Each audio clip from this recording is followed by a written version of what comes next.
जय महादेव, जय महाकाल, जय बजरंगबली महाराज। 27 मई को तीसरा बड़ा मंगलवार पड़ रहा है और यह सबसे शुभ संयोग वाला मंगलवार है। क्यों है यह भी मैं आगे ज़रूर बताऊंगी। एक शुभ समय है जिस समय पर आपको कुछ विशेष उपाय करने हैं जिससे कि आपको महादेव की कृपा, बजरंगबली महाराज की कृपा और साथ में शनि देव की कृपा भी प्राप्त होगी। 26 मई को बट अमावस्या पूजा है। जो सभी सुहागन स्त्रियां इस व्रत को करती हैं उन्हें शुभकामनाएं इस व्रत के लिए ज़रूर कीजिए और इस बार करना तो बहुत ही ज़्यादा उत्तम है। और साथ में एक विशेष उपाय भी बताऊंगी जो आपको ज़रूर ही करना है। साथ में हनुमान जी, शनि भगवान और भोलेनाथ की कृपा पाने के लिए कौन सा कार्य करना है वह भी ज़रूर सुनिएगा और शुभ समय का विशेष ध्यान रखिएगा। तो चलिए वीडियो को शुरू करते हैं। आपसे निवेदन है कि चैनल को सब्सक्राइब ज़रूर कर लीजिएगा अगर पहली बार जुड़े हैं, नहीं तो पहले से ही मेरे चैनल से जुड़े हुए हैं।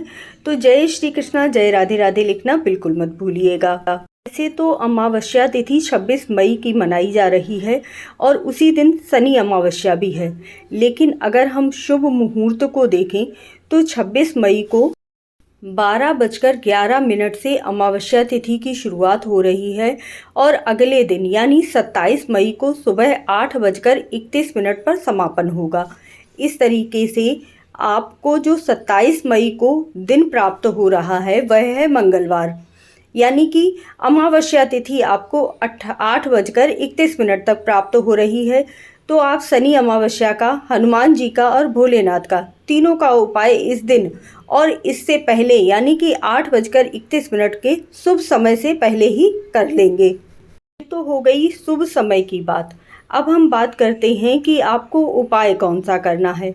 तो सबसे पहले तो हम भोलेनाथ का उपाय जानते हैं। आपको इस दिन भोलेनाथ पर जलाभिषेक ज़रूर करके आना है। पंचामृत अभिषेक कीजिएगा, जलाभिषेक कीजिएगा और उसमें आपको एक कमल गट्टा ज़रूर डाल लेना है। कमल गट्टा लक्ष्मी माता को प्रसन्न करता है। आपके घर में किसी भी प्रकार का धन का अभाव है, रोग की वजह से आपके घर में धन कम होता चला जा रहा है, रुकता नहीं है, कर्ज की समस्या है, तो आपको यह कमल गट्टा मिला हुआ जल भोलेनाथ को अर्पित करना है। साथ में ओम पार्वती पतये नमः इस मंत्र का जाप भी ज़रूर कर लीजिएगा। 108 बार कर सकते हैं तो बहुत ही अच्छी बात है। इसके बाद वह कमल गट्टा आपको अपने घर में ले आना है और जहाँ भी आपका धन स्थान हो, जहाँ भी आप अपनी तिजोरी रखते हैं उसमें आपको रख देना है। ऐसा करने से आपके घर में धन की बरकत होती है और भोलेनाथ की कृपा होती है। समय का ध्यान ज़रूर रखिएगा। आपको जलाभिषेक 8 बजे से पहले ही कर लेना है। दूसरा जो उपाय है वह आपको बजरंगबली महाराज के मंदिर में जाकर करना है। इस दिन भगवान की ऊर्जा इतनी ज़्यादा दिव्य होती है, अद्भुत होती है कि अगर आप राम नाम पुकारते हैं ना तो भगवान जी, हनुमान जी आपकी प्रार्थना तुरंत सुन लेते हैं। क्यों है इतना ज़्यादा विशेष यह दिन? क्योंकि इसी दिन राम भगवान का और हनुमान जी का मिलन हुआ था। इसीलिए इस दिन राम भगवान का नाम लेने मात्र से ही हनुमान जी प्रसन्न हो जाते हैं। अब आपको उपाय क्या करना है वह जान लीजिए।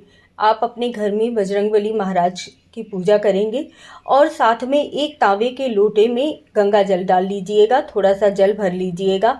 7 तुलसी के पत्ते, गुलाब और रोली, गुलाब का फूल ले लीजिएगा। यह सारी सामग्री लेकर आपको एक लोटा जल अपने पास रखना है। आप अगर पुरुष हैं तो सिंदूर और चमेली तेल का चोला भी हनुमान जी को ज़रूर ही चढ़ाइएगा। स्त्रियों को चोला नहीं चढ़ाना चाहिए, वर्जित होता है। इसके बाद आपको जो दीपक जलाना है ना उसमें 2 लौंग ज़रूर डाल लीजिएगा। अब इसके बाद आपको हनुमान चालीसा का 7 बार पाठ करना है और 108 बार ओम हन हनुमते नमः मंत्र का जाप करना है। अब इस जल को ले जाकर आपको अपने मुख्य द्वार पर छिड़कना है, अपने घर के प्रत्येक सदस्य को पीने के लिए देना है। ऐसा अगर आप करते हैं ना तो आपके घर में कभी भी किसी भी प्रकार की मानसिक अशांति नहीं रहेगी, कलह कलेश झगड़ा समाप्त हो जाएगा। अगर आप मानसिक अशांति के लिए हनुमान अष्टक का पाठ करते हैं ना तो बहुत ही अच्छा माना जाता है। शनि देव से जुड़ा हुआ जो उपाय है वह आप सोमवार के दिन भी कर सकते हैं और मंगलवार के दिन भी कर सकते हैं। अगर मंगलवार के दिन कर रहे हैं तो आप सुबह के समय कीजिएगा, जो मैंने समय बताया है। जाकर सरसों तेल का एक दीपक जलाकर आपको सरसों तेल का दान करना है, यानी कि छाया दान करना है। ऐसा करने से शनिदेव सारे संकट, सारे कष्ट दूर कर देते हैं। और हो सके तो काले तिल और जो साबुत उड़द होती है ना, उसका दान करना इस दिन बहुत ही शुभ माना जाता है। दिन अगर आप बजरंगबली महाराज के मंदिर जाते हैं और वहां बैठकर राम नाम 108 बार किसी कॉपी में लिखते हैं ना, तो इसका आपको बहुत ही शुभ परिणाम प्राप्त होता है। 3 उपाय हैं, बहुत ही कारगर उपाय हैं।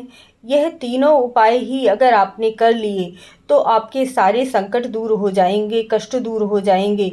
भोलेनाथ आपकी सारी व्यथा दूर कर देंगे। बजरंगबली महाराज आपका हमेशा साथ देंगे। जय श्री कृष्णा, जय